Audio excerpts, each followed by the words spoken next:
नमस्कार, मैं हूं आशीष अग्रवाल और आप देख रहे हैं एएनबी न्यूज़।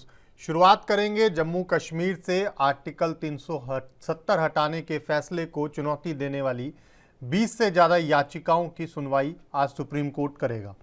याचिकाओं पर सुनवाई सीजेआई डीवाई चंद्रचूड़ की अगुवाई वाली 5 जजों की बेंच करेगी, जिसमें justice Sanjay Kishan Kaul, justice Sanjeev Khanna, justice B R Gavai और जस्टिस सूर्यकांत भी होंगे।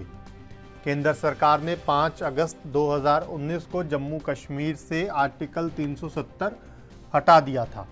अक्टूबर 2020 से संविधान पीठ ही इस मामले की सुनवाई कर रही है। सुनवाई की तारीख को लेकर जम्मू कश्मीर की पूर्व मुख्यमंत्री महबूबा मुफ्ती ने कहा कि मुझे उम्मीद है कि अब जम्मू कश्मीर के लोगों को न्याय मिलेगा। वहीं जम्मू कश्मीर के पूर्व मुख्यमंत्री उमर अब्दुल्ला के अनुसार अब उम्मीद जगी है कि 5 अगस्त 2019 को उनसे छीने गए अधिकार वापस मिलेंगे। अब्दुल्ला के मुताबिक जो कुछ भी हमसे छीना गया, हमें कोई उम्मीद नहीं है कि मौजूदा सरकार उसे बहाल करेगी। हम कानूनी प्रक्रिया के जरिए अपना अधिकार वापस चाहते हैं। बता दें कि सुप्रीम कोर्ट ने केंद्र शासित प्रदेश जम्मू कश्मीर में बिना किसी देरी के विधानसभा चुनाव कराने के लिए चुनाव आयोग को निर्देश देने की मांग वाली याचिका पर सुनवाई खारिज कर दी थी। सुप्रीम कोर्ट का कहना है कि आर्टिकल 370 से जुड़ा मामला 11 जुलाई को लिस्टेड है और इसके बाद ही चुनाव को लेकर सुनवाई की जाएगी।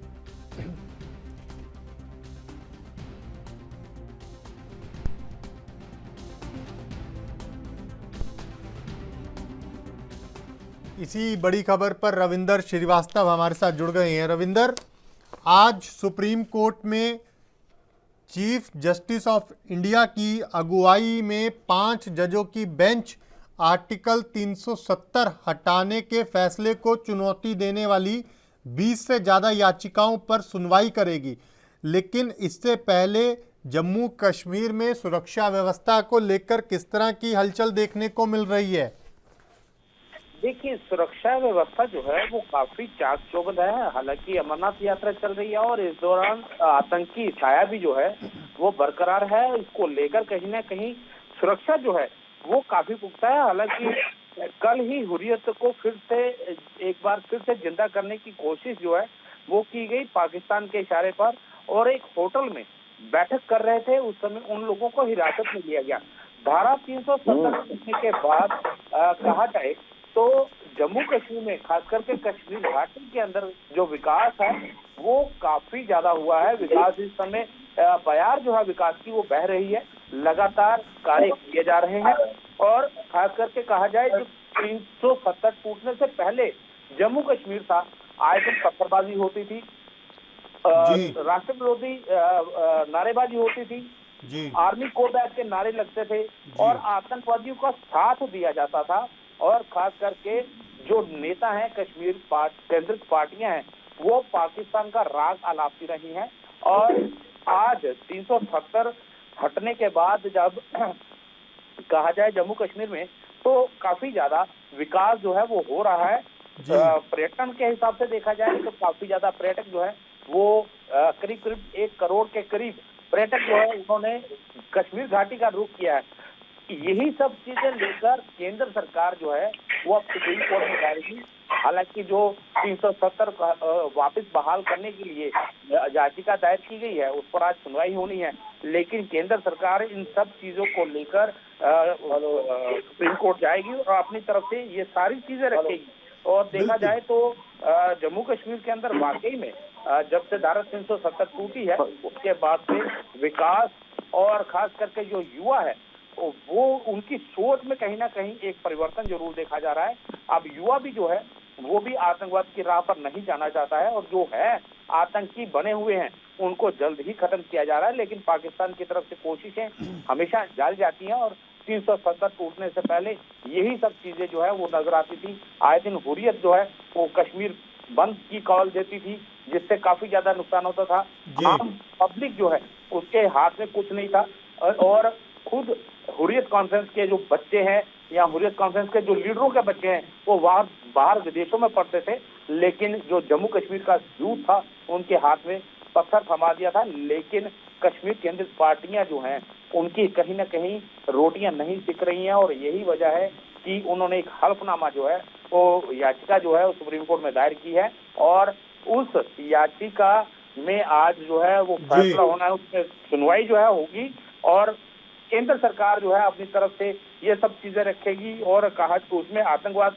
सबसे बड़ी जो उस समय चरम पर था 90 के दशक की अगर बात करें आशीष, तो 90 के दशक में आतंकवाद काफी ज्यादा चरम सीमा पर था। हिंदुओं का काफी ज्यादा नरसंहार जो है वो हुआ। कश्मीरी पंडित वहां से पलायन करके जम्मू आ गए और देश के अन्य राज्यों में चले गए, लेकिन 370 टूटने के बाद ना कोई पत्थरबाजी हुई। रविंदर, मेरा आपसे एक सीधा सा सवाल है, जैसा कि अभी आपने कहा कि लोकल लीडर्स की राजनीति पर असर पड़ गया है बड़ा 370 हटने के बाद, इसी वजह से कहीं ना कहीं वो चाहते हैं कि 370 का फैसला खारिज हो। लेकिन अब जिस तरह से पूर्व मुख्यमंत्रियों की बात कर लें तो महबूबा मुफ्ती ने कहा कि मुझे उम्मीद है कि जम्मू कश्मीर के लोगों को न्याय मिलेगा, और अगर पूर्व मुख्यमंत्री उमर अब्दुल्ला की बात करें तो उन्होंने कहा कि उन्हें अब उम्मीद जगी है, क्योंकि केंद्र सरकार से कोई उम्मीद नहीं की जा सकती, लेकिन सुप्रीम कोर्ट में जिस तरह से मामला गया है तो उनको उम्मीद जगी है कि शायद कानूनी प्रक्रिया के जरिए उनको उनके अधिकार वापस मिल जाएं। मैं सिर्फ अंत में आपसे ये समझना चाहता हूं कि आखिर जम्मू कश्मीर के जो बड़े नेता हैं वो 370 फैसले के खिलाफ क्यों हैं?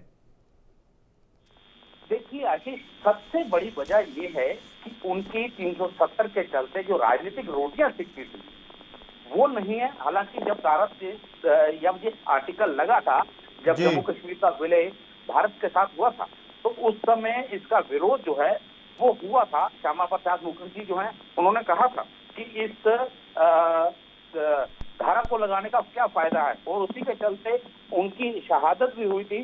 और कहा जाए यहाँ जम्मू कश्मीर में जेल में बंद कर दिया गया था, उस दौरान उनकी मौत हुई थी।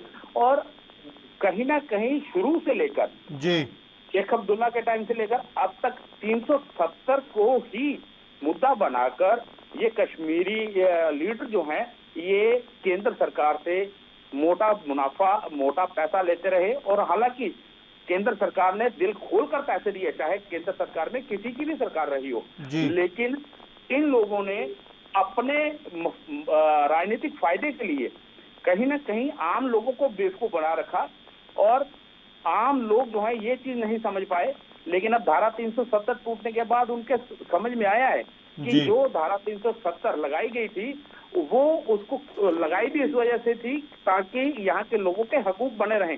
लेकिन कहा गया था कि अगर धारा 370 है ये अपने आप धीरे धीरे करते हैं, ये खत्म हो जाएगी। चलिए, बहुत शुक्रिया तमाम जानकारी देने के लिए। रविंदर श्रीवास्तव जम्मू कश्मीर से हमारे संवाददाता जानकारी दे रहे थे कि क्यों आखिर दरअसल स्थानीय नेता धारा 370 के खिलाफ हैं, आर्टिकल 370 का जो फैसला है उसके खिलाफ हैं। क्यों जम्मू कश्मीर के तमाम बड़े नेता ये नहीं चाहते कि आर्टिकल 370 जो हटाई गई है जम्मू कश्मीर से वो फैसला बरकरार रहे।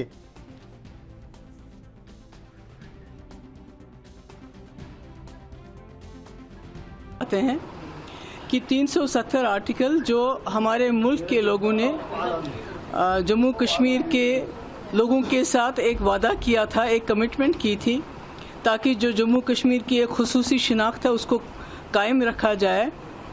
और एक समझ लीजिए एक उन्होंने वादा किया हुआ था पूरे हिंदुस्तान के लोगों ने, जिस वक्त जम्मू कश्मीर ने बिला किसी दबाव, ज़ोर ज़बरदस्ती इस मुल्क के साथ हाथ मिलाया, हालांकि एक मुस्लिम मेजॉरिटी स्टेट होने के बावजूद। और आज 2019 में बीजेपी ने इसको अनकॉन्स्टिट्यूशनली, गैर आइनी तरीके से, गैर कानूनी तरीके से इसको हटा दिया, जबकि सुप्रीम कोर्ट की कई रूलिंग्स हैं इसमें, चाहे संपत प्रकाश हो, चाहे विजय लक्ष्मी झा हो, चाहे प्रेमनाथ कौल हो, उनके उसमें सुप्रीम कोर्ट की क्लियर रूलिंग्स है कि इसके साथ छेड़छाड़ नहीं हो सकती जब तक कि जम्मू कश्मीर की कॉन्स्टिट्यूंट असेंबली खुद रिकमेंड ना करे प्रेसिडेंट को। और इन्होंने जो सतपाल मलिक को जम्मू कश्मीर की कॉन्स्टिट्यूंट असेंबली बना दी, यानी जो भी इन्होंने किया गैर कानूनी किया, गैर आईनी किया, उसके बारे में हम चीफ जस्टिस साहब का ध्यान दिलाना चाहते हैं कि पिछले 4 साल से 370 का केस सुप्रीम कोर्ट में पड़ा हुआ है, उसकी कोई हेयरिंग नहीं हो रही। इसके अलावा हज़ारों की तादाद में हमारे लोग, खासकर हमारे जवान जो हैं, न सिर्फ जम्मू कश्मीर बल्कि मुल्क के मुख्तलिफ जेलों में इस वक्त बंद पड़े हुए हैं। उनकी कोई कानूनी कार्रवाई नहीं हो रही है, उनको खामखा किसी गुनाह के बगैर उनको सज़ा मिल रही है। तो हम चाहते हैं कि वो अपना ध्यान इस तरफ करें ताकि जो नौजवान हमारे जेलों में हैं उनको छोड़ दिया जाए, उनकी कोई कार्रवाई हो, कोई सुनाई नहीं हो रही है, उनकी कार्रवाई जो है इसको सज़ा बन चुकी है। तो इसलिए हम उनसे गुजारिश करते हैं कि आप ज़रा इस तरफ भी ध्यान दीजिए और 370 की सुनवाई भी जल्द से जल्द करवाइए। और हमारे जो बच्चे जो मुख्तलिफ जेलों में गरीब लोगों के बच्चे हैं, बंद हैं, उनको जल्द से जल्द उनका तो कोई कसूर ही नहीं है। तो सरकार खुद कहती है कि पथराव नहीं होता है। अगर पथराव नहीं होता है, कोई इस किस्म की एक्टिविटी नहीं होती, तो हमारे बेगुनाह बच्चे जेलों में बंद क्यों हैं? तो ये हमारी उनसे गुजारिश। हम पहले दिन से कहते आए हैं कि जो 5 अगस्त 2019 को हमसे छीना गया, उसको मौजूदा हुकूमत से वापस हासिल करने की हमें कोई उम्मीद नहीं रखनी चाहिए। हमने कहा था हमारी लड़ाई जो है पुरअमन तरीके से जमहूरियत और कानून का इस्तेमाल करके हम दोबारा वो हासिल करना चाहते हैं जो हमसे लिया गया है। देर आए दुरुस्त आए, हमें इस दिन का बेसब्री से इंतज़ार था। अब 11 तारीख को इसमें सुनवाई शुरू होगी। हम उम्मीद करते हैं कि इनमें तारीख जो है वो जल्दी लगेगी और जल्द से जल्द जो है ये मामला सुप्रीम कोर्ट में जो है कंप्लीट हो जाए और फैसला लोगों के सामने आ जाए। ये एनसीपी स्प्लिट के बारे में बताएं। अफसोस की बात है ना, लेकिन ये कोई नई बात नहीं है। पिछले कई सालों में तो हम ये देखते आए हैं। शायद कोई ऐसी रियासत नहीं है जहां पे ऑपोजिशन को तोड़ने की। चलिए इसी बड़े मुद्दे पर चर्चा की शुरुआत करेंगे। 3 खास मेहमान हमारे साथ जुड़ गए हैं, सीधा उन्हीं के पास चलेंगे और चर्चा की शुरुआत करेंगे। हमारे साथ प्रदीप भटनागर बीजेपी नेता जुड़ गए हैं, हमारे साथ अनूप वर्मा कांग्रेस नेता जुड़ गए हैं और आरबी उपाध्याय साहब जुड़ गए हैं, वरिष्ठ पत्रकार हैं। आप तीनों का बहुत स्वागत है। सबसे पहले उपाध्याय साहब, मैं आपके पास आऊँगा क्योंकि आप एक वरिष्ठ पत्रकार हैं, लंबे समय से आप तमाम परिस्थितियों को देखते कवर करते आ रहे हैं।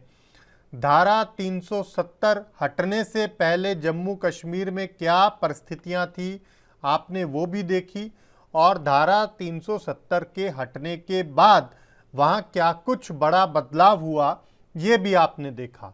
मेरा सीधा सा सवाल आपसे ये है कि आप पहले दर्शकों को थोड़ा तफसील से बताइए कि दरअसल धारा 370 जम्मू कश्मीर के लोगों की ज़िंदगी पर क्या असर डालती है और धारा 370 हटने के बाद देश के लोगों पर और जो पर्यटक वहाँ जाते हैं उन पर कितना असर आया है इसका।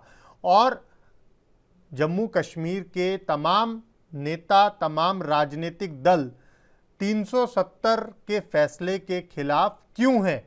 आज भी करीब करीब 4 साल के बाद वो ये डिमांड पर क्यों अड़े हुए हैं? देखिए आशीष, आज संविधान की जो बात कर रहे हैं, जब कश्मीरी पंडितों का विस्थापन हुआ, अत्याचार हुआ, तब संविधान कहाँ था जी? तब ये नेता कहाँ थे? तब पॉलिटिकल पार्टियां कहाँ थी जी? कौन से संविधान में लिखा है कि भी कश्मीरी पंडितों को मार के भगा दो यहाँ से, अत्याचार करिए उनके ऊपर? तो संविधान का सबसे बड़ा उल्लंघन तो इन्होंने किया। अब वही लोग संविधान की बात कर रहे हैं, कानून की बात कर रहे हैं। देखिए, ये जो देश है संविधान से चलता है और सरकार ने संवैधानिक तरीके से ही 370 को खत्म किया है। सुप्रीम कोर्ट को मैं तो कहूंगा मेंटेन ही नहीं करना चाहिए था, सुनना ही नहीं चाहिए जी। इस तरह की याचिकाओं को, जो अलगाववाद को। भाई 370 क्या है? अलग स्पेशल राज क्या है? इस देश से अलग हैं आप?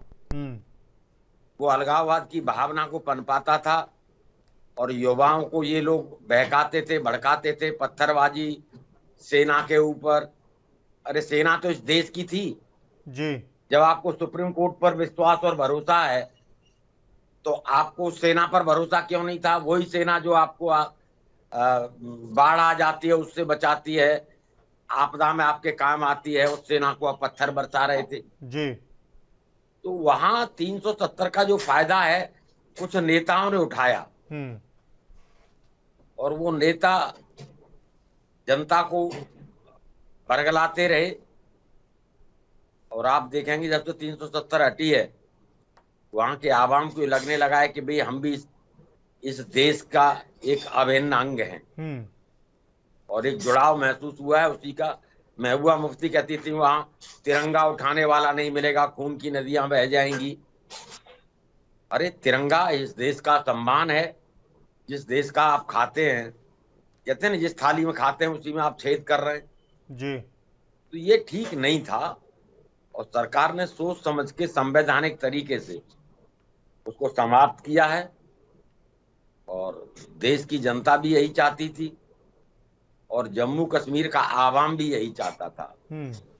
अब ये लोग अपनी राजनीति को खत्म होता हुआ देख रहे हैं जी। इसलिए ये चाहते हैं कि 370 फिर से बहाल हो जाए और फिर से हमारे पुराने दिन लौट आए तो हमारी मनोबली बनी रहे, तो वो संभव नहीं है।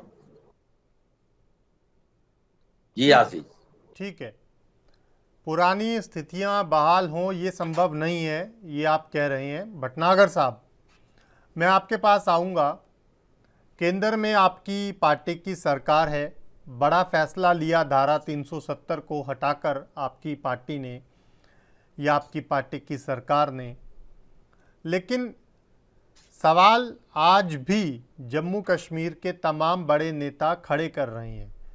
उनमें एक सवाल सबसे बड़ा ये कि फैसला केंद्र सरकार ने ले लिया, ठीक है, लेकिन आज भी जो जम्मू कश्मीर के चाहे नेता हैं चाहे दूसरे लोग हैं, उनको क्यों जेलों में रखा जा रहा है? जो पूर्व मुख्यमंत्री महबूबा मुफ्ती आरोप लगा रही हैं, ये सवाल उठा रही हैं। अभी जो हमने उनका बयान सुनवाया उसमें भी वो ये बात कह रही थी कि आज भी जम्मू कश्मीर के बहुत सारे ऐसे प्रतिनिधि हैं, बहुत सारे ऐसे नेता हैं जिनको ज़बरदस्ती जेलों में रखा गया है।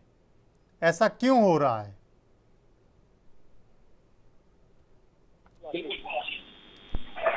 महबूबा मुफ्ती शहीद हो चाहे ये गुफार गैंग पूरा हो, कभी भी देश हित में या तिरंगे देश में कभी नहीं बोलता। जब भी बोलता है देश के विरोध में बोलता है। आप अगर महबूबा मुफ्ती जी की बात कर रहे हैं, पूर्व मुख्यमंत्री की, तो मैं थोड़ा सा आपको बता दूं। अभी मैं उनका सुन रहा था, अभी जो अभियुक्त अपना जो भी अभिवक्ता बोल रहे थे, जो शब्द बोल रहे थे, क्या कर रहे थे कि एक मुस्लिम स्टेट होने के बावजूद भी हमने भारत के साथ सम्मिलित किया।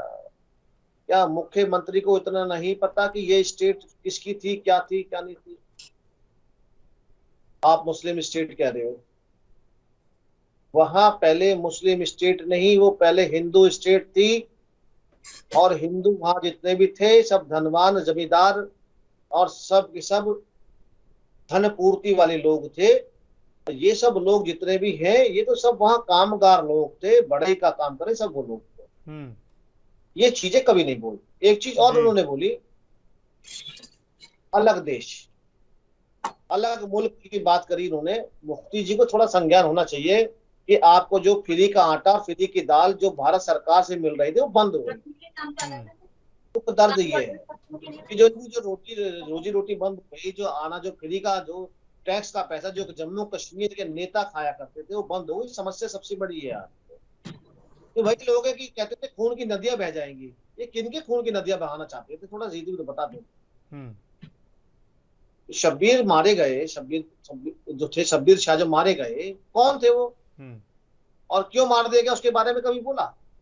अभी आप एक सवाल जो पूछ रहे थे कि आपने क्या नाम बेगुनाह लोगों को, नेताओं को बंद कर रखा है जेलों में। पूर्व मुख्यमंत्री महबूबा मुफ्ती पूछ रही थी। हाँ बिल्कुल, आपने उनका सवाल दोहराया। क्या महबूबा जी ने क्या 2-4 कोई नाम 10 नाम बताए कि क्यों कौन बंदे हैं?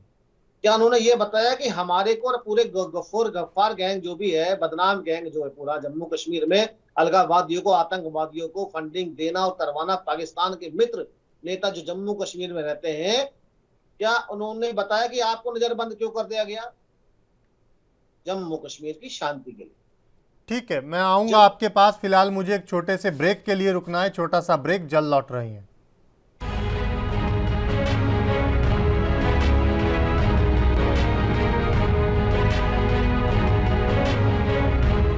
ब्रेक के बाद स्वागत है आपका। सीधा मेहमानों के पास चलेंगे और चर्चा को आगे बढ़ाएंगे। आज सुप्रीम कोर्ट में धारा 370 को हटाने के बाद चुनौती देने वाली 20 याचिकाओं पर एक साथ सीजीआई की अध्यक्षता वाली 5 जजों की बेंच सुनवाई करेगी और पूर्व मुख्यमंत्री जम्मू कश्मीर के महबूबा मुफ्ती, उमर अब्दुल्ला समेत तमाम जो बड़े नेता हैं जम्मू कश्मीर के, उन्होंने उम्मीद जगाई है और उम्मीद लगाई है कि कहीं ना कहीं अब कानूनी प्रक्रिया से शायद जम्मू कश्मीर को इंसाफ मिलेगा। लेकिन बड़ा सवाल ये है कि जिस इंसाफ की मांग जम्मू कश्मीर के ये तमाम नेता कर रहे हैं, दरअसल वो कहाँ तक सही है और कहाँ तक गलत है।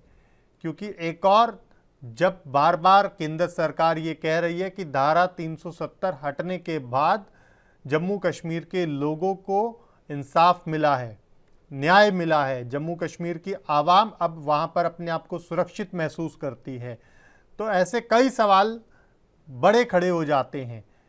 अनूप वर्मा जी, कांग्रेस नेता, हमारे साथ जुड़े हुए हैं। अनूप जी, आपके पास आऊँगा।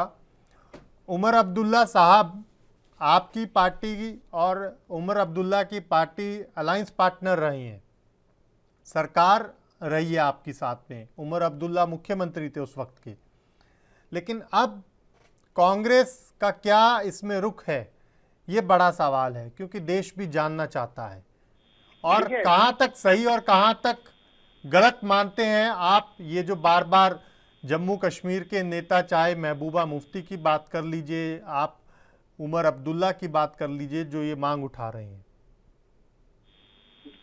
देखिए आशीष जी, ये जो कश्मीर में धारा 370 का मामला है, जिस तरीके से उस टाइम पे जो था वहाँ पे जो मतलब विधानसभा में नहीं थी, और चूंकि वहाँ पे उस टाइम पे गवर्नर रूल लगा हुआ था, और उस दौरान ये आर्टिकल 370 को राष्ट्रपति महोदय ने विशेषाधिकार का प्रयोग करते हुए वहां पे लगाया।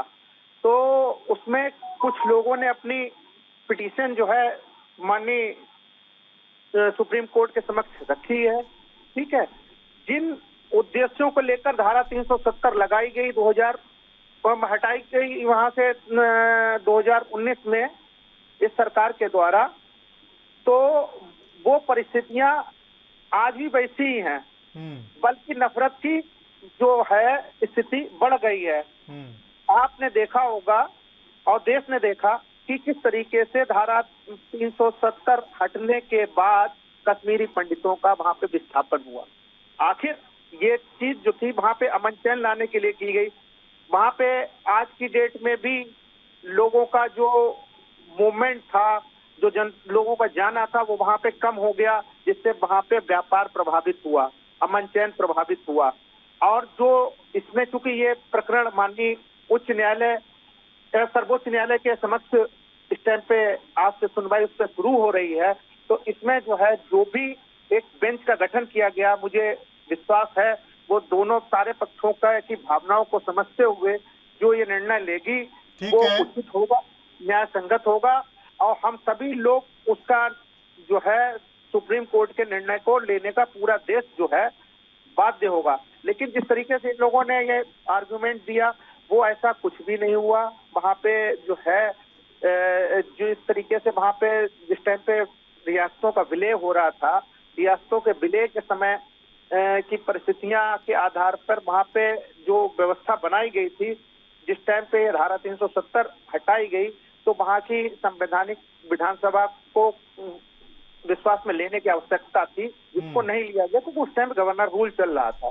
तो अब इस आलोक में, इस जो न्याय के आलोक में इस टाइम पे उसको देखने का कार्य माननीय सुप्रीम कोर्ट की अध्यक्षता में 5 जजों की एक बेंच उस पर सुनवाई कर रही है।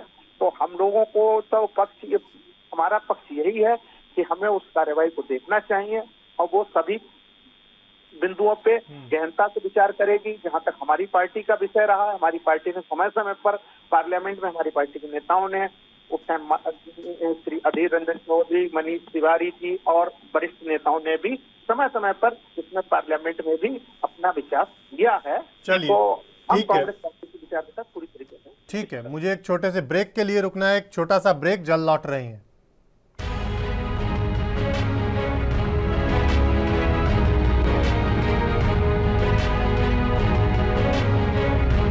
स्वागत है आपका। सीधा मेहमानों के पास चलेंगे और चर्चा को आगे बढ़ाएंगे। आज सुप्रीम कोर्ट में धारा 370 हटाने के खिलाफ 20 याचिकाओं पर सीजीआई की अध्यक्षता वाली 5 जजों की बेंच सुनवाई करेगी। लेकिन उससे पहले जम्मू कश्मीर के पूर्व मुख्यमंत्रियों ने एक उम्मीद की बात की है कि कानूनी प्रक्रिया के जरिए अब सुप्रीम कोर्ट से शायद जम्मू कश्मीर को न्याय मिलेगा। प्रदीप भटनागर साहब, मैं आपके पास आऊँगा। ब्रेक पर जाने से पहले कांग्रेस नेता अनूप वर्मा जी ये दावा कर रहे थे कि जम्मू कश्मीर में आज भी हालात ठीक वैसे हैं जैसे 370 हटने के बाद थे। लेकिन सवाल ये है कि जब 370 हटने से पहले जो हालात थे और अगर आज भी वही हालात हैं जो दावा अनूप वर्मा जी कर रहे हैं, तो फिर धारा 370 हटाने का क्या फ़ायदा हुआ देश को? ये इतना बड़ा फैसला जो लिया गया, जिसके लिए आज तक लड़ाई चल रही है, कानूनी भी और प्रदेश में भी, ये हालात जस के तस क्यों बने हुए हैं? आदरणीय अग्रवाल साहब, ये बेचारे वर्मा जी क्या करेंगे? बेचारे बड़े मजबूर हैं, बेचारे हैं। राहुल गांधी जी को फॉलो करते हैं, बेचारे क्या करें? कांग्रेस के नेताओं को जो फॉलो करते हैं, ये भी क्या करेंगे? बेचारे उनकी बोली बोलेंगे, मगर कभी देश के प्रति अच्छा नहीं बोलेंगे। अगर अच्छा बोलेंगे तो लोग सुनेंगे नहीं। भटनागर साहब, इनकी जो है अब कार्य प्रणाली हो गई है कि आपको अच्छे कामों के बारे में नहीं बोलना है। बोलना है तो केवल देश के विरोध में बोलना है, काम के विरोध में बोलना है, हमेशा सदैव सरकार के विरोध में बोलना है। जरा वर्मा जी से पूछिए कितने बम ब्लास्ट हो गए। अब जो अब यात्रा चल रही है, धार्मिक यात्रा, धर्म यात्रा चल रही है, वहां से कौन सी थ्रेड आ गई? और 1 लाख से ऊपर यात्री अब तक वहां दर्शन कर चुका है। अच्छा, कौन से पत्थरबाजी हो रही है? अब कौन से कांग्रेस के नेता फंडिंग करा रहे हैं पत्थरबाजियों को? थोड़ा वो भी बता दें। जम्मू कश्मीर में 1 करोड़ से ऊपर इस साल में पर्यटक घूम आया, उसके बारे में कोई जवाब है? नहीं बोलेंगे। G20 शांतिपूर्ण तरीके से जम्मू कश्मीर में हुआ, देश विदेश के कितने सारे लोग आके चले गए, बेचारे को दिखता ही नहीं, चश्मा इतना काला है। अभी उपाध्याय साहब ने इतनी अच्छी अच्छी बातें बताई, मगर वर्मा जी के दिमाग में बुद्धि पे घुसी नहीं। मगर करे क्या?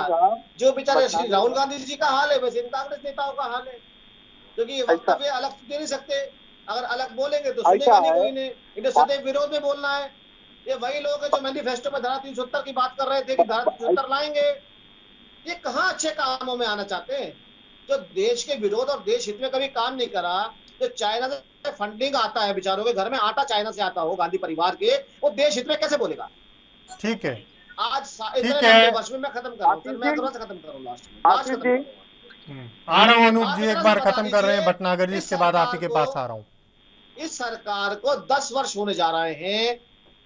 क्या राहुल गांधी टीम ने, राहुल गांधी गुफ्फार टीम ने, राहुल गांधी जो आंदोलन जीवी पैदा कर रखे हैं, क्या कभी देश हित में या देश के विकास में या देश की विकसित प्रणाली के बारे में अच्छी बातें बोली हैं? बोलेंगे कैसे? ये विदेश में जाकर भी देश की तारीफ करी राहुल गांधी ने।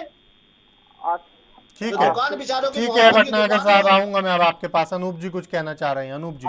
आशीष जी, पहली बात तो ये जो है, मैं भारतीय जनता पार्टी के प्रवक्ता जो भटनागर साहब हैं, इनसे ये जानना चाहता हूँ, क्या इनको जो है न्यायपालिका के ऊपर विश्वास है या नहीं है?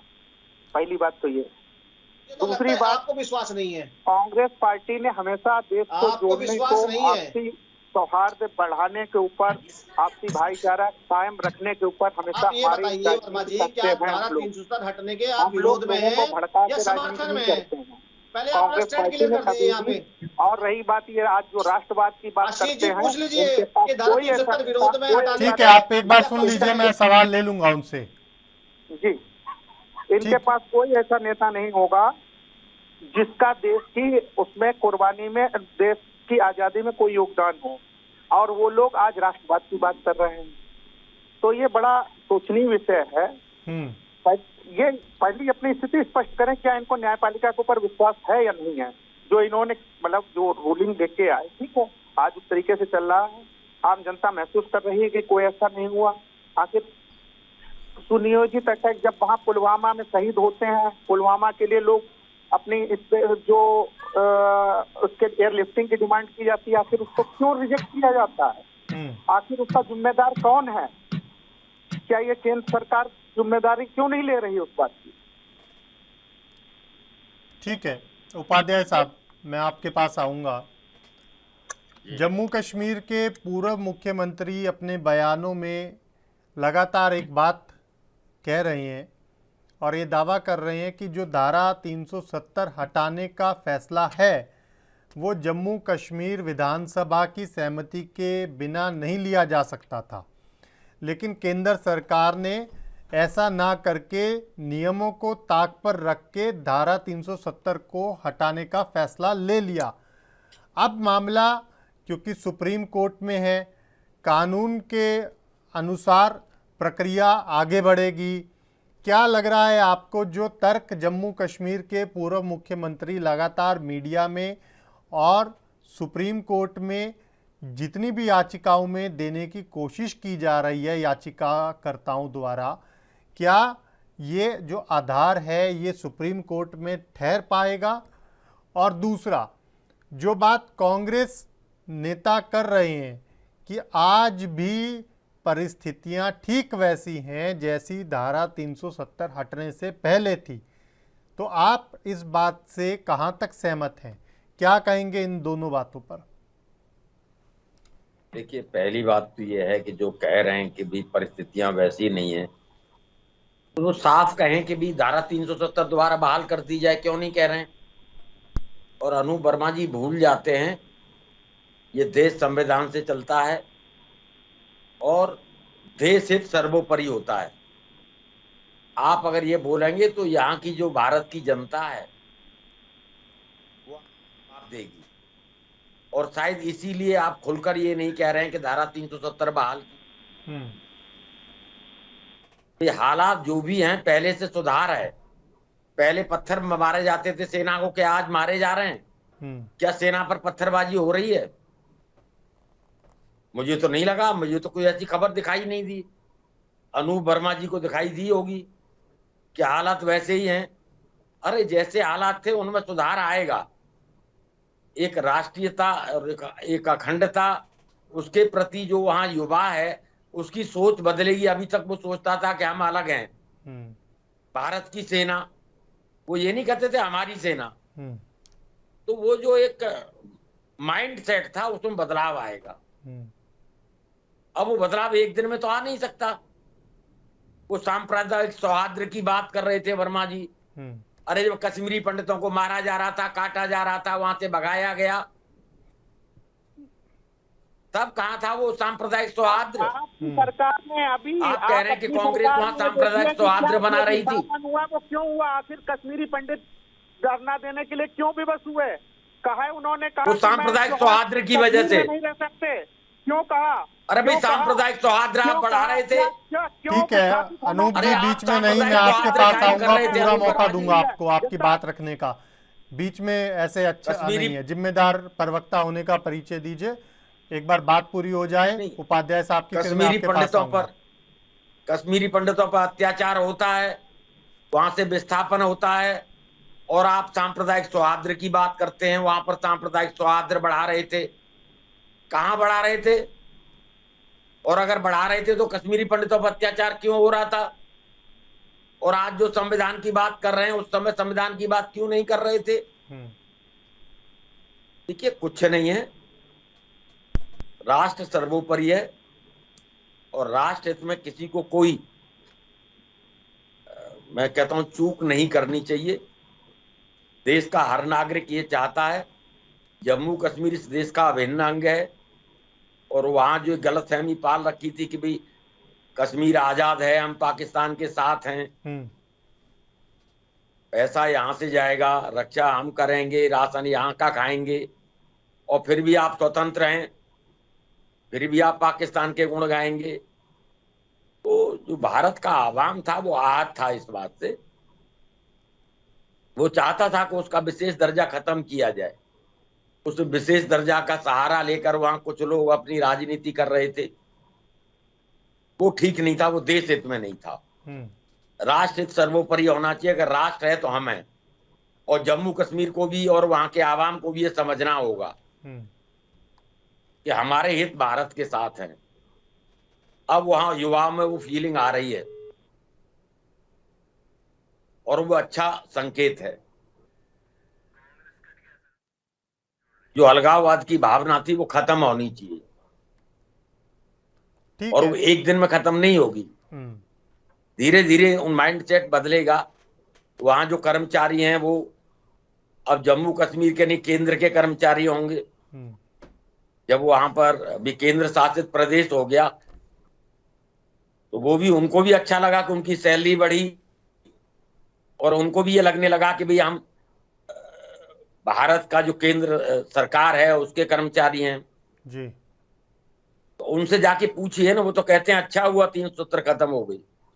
बहुत सारे लोग वहां ये कहते हैं कि 370 कलंक था जम्मू कश्मीर के ऊपर। ठीक है, और फिर आपको जब न्यायपालिका पर विश्वास है तो अभी न्यायपालिका सुन रही है, उसे सुन रहे थे, उसका जो निर्णय आएगा वो सर्वमान्य होगा।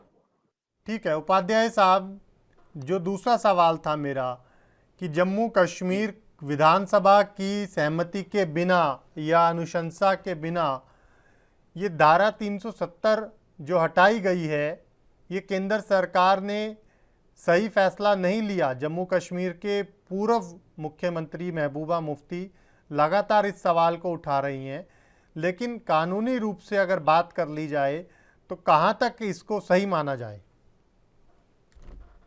देखिए, जम्मू कश्मीर भारत में जब विलय हुआ था तो आवाम को पूछकर नहीं हुआ था। वहां के राजा ने कहा कि हम भारत के साथ विलय चाहते हैं, भारत हमारी सुरक्षा करे जी। तो भारत में विलय हो गया।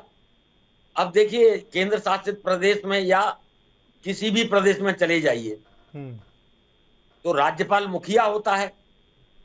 जब मुखिया कह रहा है कि यहाँ 370 खत्म करो, भी परिवार का मुखिया बोल दे तो बात पूरा परिवार मानता है? नहीं मानता जी। राहुल गांधी बोल दें तो अनु वर्मा जी मानेंगे? नहीं मानेंगे। अनु वर्मा जी की राय महत्वपूर्ण होगी या राहुल गांधी जी की? तो वही है भाई, गवर्नर की जो राय है वो महत्वपूर्ण होगी या एमएलए की महत्वपूर्ण होगी?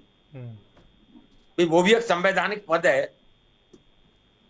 और देखिए, कोई भी सरकार है जी, और ये जो फैसला लिया गया काफी सोच विचार के, विचार विमर्श के बाद लिया गया। सारे कानूनी पहलुओं को जांचा परखा गया है। ऐसा नहीं है कि भाई हवा हवाई उन्होंने कोई घोषणा कर दी कि भाई धारा 370 खत्म। अगर कुछ गलत किया सुप्रीम कोर्ट देखेगा, उसमें सुधार करेगा। ठीक है, मैं आऊंगा आपके पास। अनूप जी, उपाध्याय साहब कह रहे हैं कि केंद्र सरकार ने अगर फैसला लिया है तो सोच समझकर फैसला लिया गया होगा, हर कानूनी पहलू पर विचार विमर्श करने के बाद फैसला लिया गया होगा। ऐसे ही नहीं हवाई तरीके से कोई भी फैसला केंद्र सरकार कर लेती। और जहां तक आप ये दावा कर रहे थे कि परिस्थितियां आज भी वैसी हैं जैसी धारा 370 हटने से पहले थी, तो वहीं दूसरी ओर उपाध्याय साहब ये कह रहे हैं कि वहाँ क्या बदला है, ये आपको शायद खुद जाकर देखना चाहिए।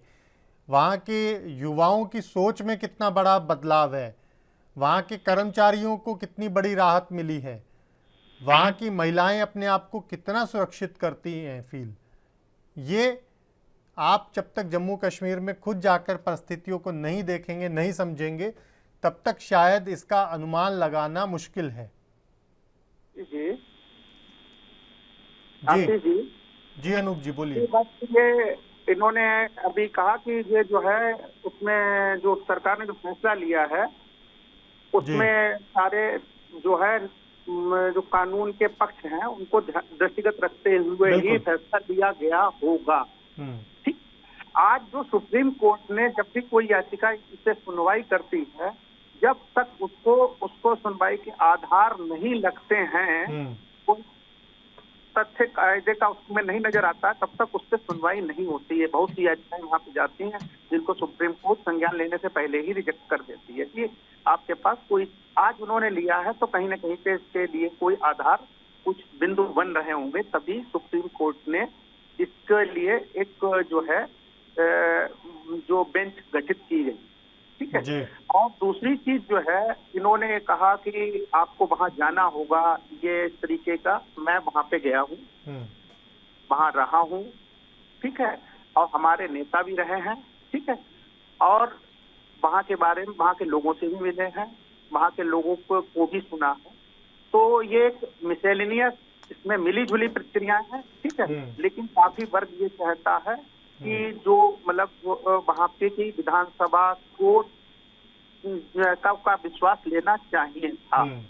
और ये रही बात, ये मैं इनके जो ये कह रहे हैं वहां पे हालात बदल गए, तो मैं इतना ही कहना चाहूंगा, तुम्हारी फाइलों में कश्मीर का मौसम गुलाबी है और ये जो है आंकड़े झूठे, दावा किताबी है, समझ में आ रहे हैं। तो ये जो है केवल इनका आंकड़ा है, केवल ये जो है सरकार जो है लोगों को भटनागर साहब आ रहा हूँ, बात पूरी होने दीजिए। वर्मा जी, मेरा सवाल ये है कि रुक जाइए भटनागर साहब, एक बार बात पूरी होने दीजिए, सुन लीजिए एक बार भटनागर साहब, बात पूरी होने दीजिए, सुन लीजिए एक बार, मैं आ रहा हूँ आपके पास। कोशिश हो रही है, ये चीजें जो है, जब भी कोई चीज, देखिए देश कानून से चलता है, ठीक है, जिस टाइम पे देश आजाद हुआ था उस टाइम पे देश जो है रियासतों में बटा हुआ था, और उस टाइम पे राजा हरि सिंह जी वहाँ की रियासत, राहुल गांधी से कानून चलता है वर्मा जी, राजा हरि सिंह जी जो वहाँ पे थे, उन्होंने अपनी रियासत को जिन मुद्दों पे लेकर रखा,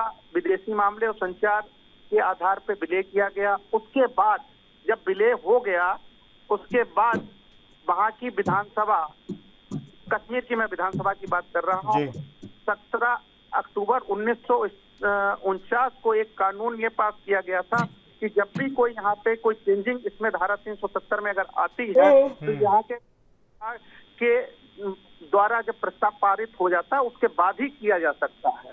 ठीक है। तो ये टेम्परेरी था, लेकिन वहाँ की विधानसभा को विश्वास में लेने की आवश्यकता थी, मुझे ऐसा प्रतीत होता है। और शायद इसी के आधार पर सुप्रीम कोर्ट माननीय सुप्रीम कोर्ट ने इनको ये मौका दिया, इनको जो आज बेंच गठित की गई, इसी के आधार पे की गई है। ठीक है, तो इसको विश्वास में लिया जाना चाहिए। कहीं ना कहीं कानूनी बिंदुओं को मद्देनजर रखते हुए ही सुप्रीम कोर्ट ने बेंच का गठन किया है और सुनवाई कर रही है। ठीक है अनूप जी, मैं आऊंगा आपके पास। आशीष जी, मैं ये कहना चाहूंगा, भारतीय जनता पार्टी के जो प्रवक्ता भटनागर साहब हैं, ये बार बार प्रवक्ता ही नहीं, पूरी भारतीय जनता पार्टी जो है, माननीय राहुल गांधी जी ने जो है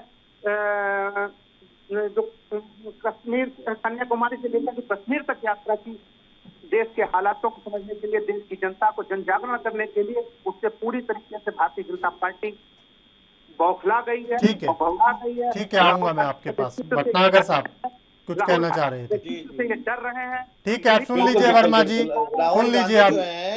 अवतार हैं, भगवान के अवतार हैं राहुल गांधी। ठीक है अनूप जी, आप सुन लीजिए भटनागर साहब को, जवाब सुन लीजिए।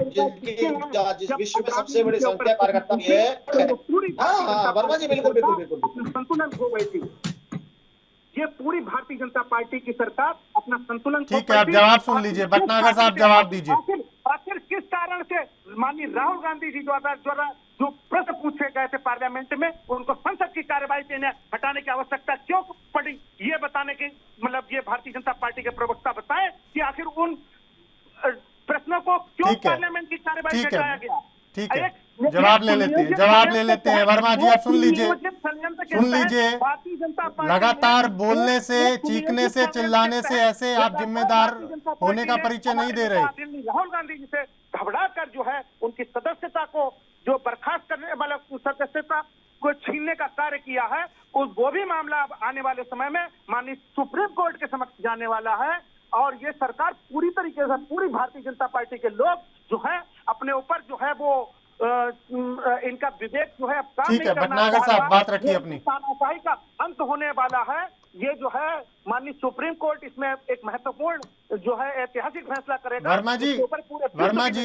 वर्मा जी इस मंच को क्या अकेले एक प्रवक्ता के लिए चला दें? नहीं, बस देखिए ऐसा है, आपको पिछले 5 मिनट से मैं आग्रह पूर्वक निवेदन कर रहा हूं कि जवाब सुन लीजिए, लेकिन आप नॉन स्टॉप बात को बिना सुने, बिना समझे सिर्फ बोल रहे हैं। जिम्मेदार बनिए, जिम्मेदार प्रवक्ता होने का परिचय दीजिए।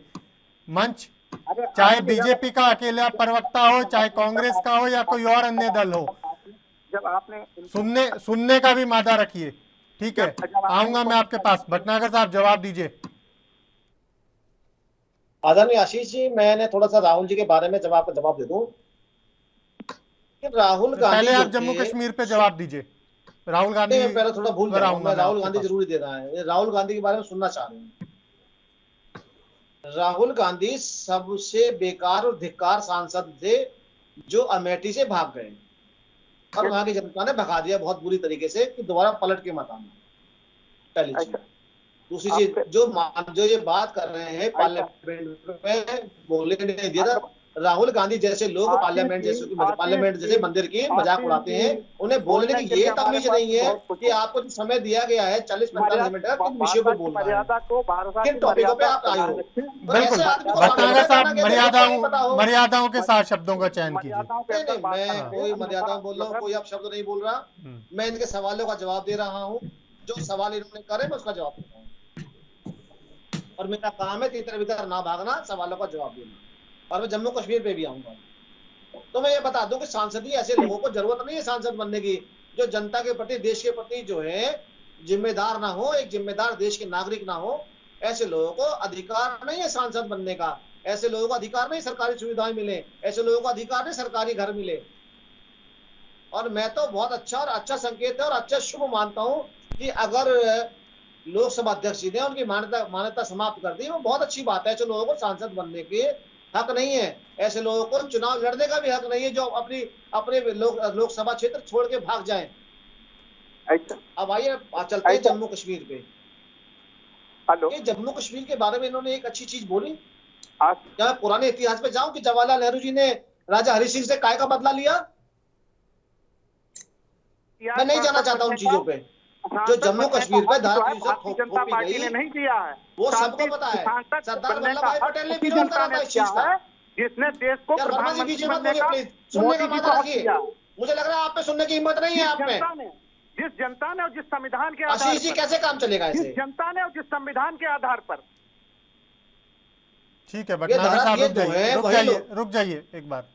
अनूप जी मैं आऊंगा आपके पास, एक बार बात पूरी होने दीजिए भटनागर साहब की। भटनागर साहब जल्दी से पूरी कीजिए बात, क्योंकि वक्त नहीं है। उपाध्याय साहब के पास भी देखिए, ये सबको दीन दुनिया को पता है, दीन दुनिया को पता है कि जम्मू कश्मीर में 90% हिंदू रहता था और जिस तरीके से वहां पे हिंदुओं को भगाया गया, इसके एक बार भी विरोध में कांग्रेस नहीं बोलती है।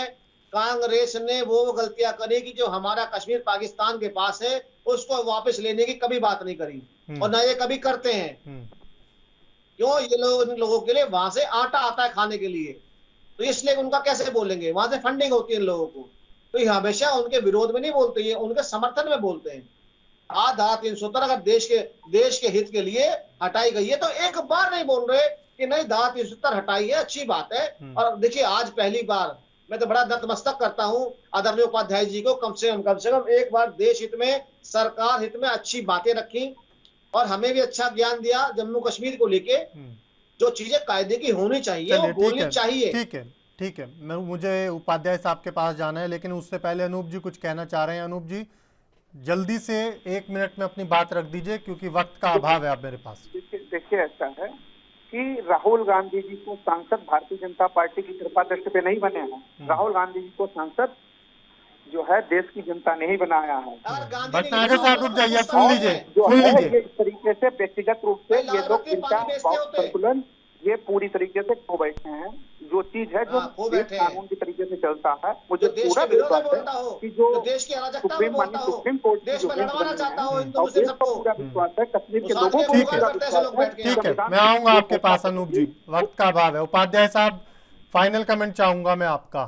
क्या लग रहा है आपको? सुप्रीम कोर्ट में आज सुनवाई होगी, जम्मू कश्मीर के नेता उम्मीद जता रहे हैं कानूनी प्रक्रिया के तहत उन्हें उनके अधिकार वापस मिले, लेकिन आपको क्या लगता है धरातल पर क्या होने वाला है? क्या उम्मीद है आपको? देखिए, सुप्रीम कोर्ट सारी चीजों को एग्जामिन करेगा जी, और संविधान में क्या असंवैधानिक है उन चीजों को पॉइंट आउट करेगा।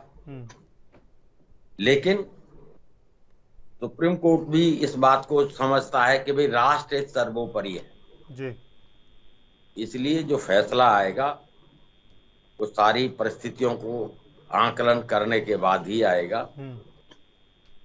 क्यों सुप्रीम कोर्ट कोई पॉलिटिकल पार्टी नहीं है, बिल्कुल संवैधानिक, ये भी एक संवैधानिक संस्था है और संवैधानिक संस्था का उत्तरदायित्व देश के प्रति है। बिल्कुल, वो उन सब चीजों को मद्देनजर रख के और अपना जजमेंट देंगे। इस तरीके से नहीं है कि भी इन्होंने कभी ऑक्युपाइड जम्मू कश्मीर की बात नहीं की, जो कह रहे थे हमारे मित्र अभी भटनागर जी। अरे भटनागर जी, इन्होंने नहीं की तो आपने कौन सा वापस ले लिया? भाई आप उसको जम्मू पाक ऑक्युपाइड जम्मू कश्मीर को वापस, पहले तो बोलते भी नहीं थे मुंह से, अब तो पार्लियामेंट में खड़े होकर बोल रहे हैं, चौड़े में बोल रहे हैं। नहीं होता, खाली बोल देने से समस्याएं खत्म नहीं होती, तो तब बोलेंगे तो अच्छा लगेगा। अभी तो ये ठीक है उपाध्याय साहब, राहुल इसके अलावा मेरे ख्याल सपने में भी आपको जब बोलते होंगे तो राहुल ये सपने में कहां से? ठीक है अनूप जी, फाइनल कमेंट आपका जल्दी से, 30 सेकंड है, वक्त नहीं है मेरे पास। राहुल को ठीक है उपाध्याय साहब रुक जाइए, अब भटनागर साहब रुक जाइए। अनूप जी जल्दी से 30 सेकंड आपके पास। भटनागर साहब सुन लीजिए, आप भटनागर साहब मैंने मौका दिया आपको। देखिए कानून से चलता है, हमें पूरा कानून के ऊपर जो न्यायपालिका है सुप्रीम कोर्ट के द्वारा पूरा विश्वास है, जो निर्णय होगा वो न्याय संगत होगा। और कांग्रेस पार्टी हिंदू मुस्लिम को लड़ाने में नहीं, पूरे देश को हिंदू मुस्लिम सिख ईसाई सभी जाति धर्म को एक रखने में विश्वास करती है। ठीक है भटनागर साहब 30 सेकंड जल्दी से। इन्होंने 84 के दंगे इन्होंने कराए, हिंदू विरोधी कांग्रेस।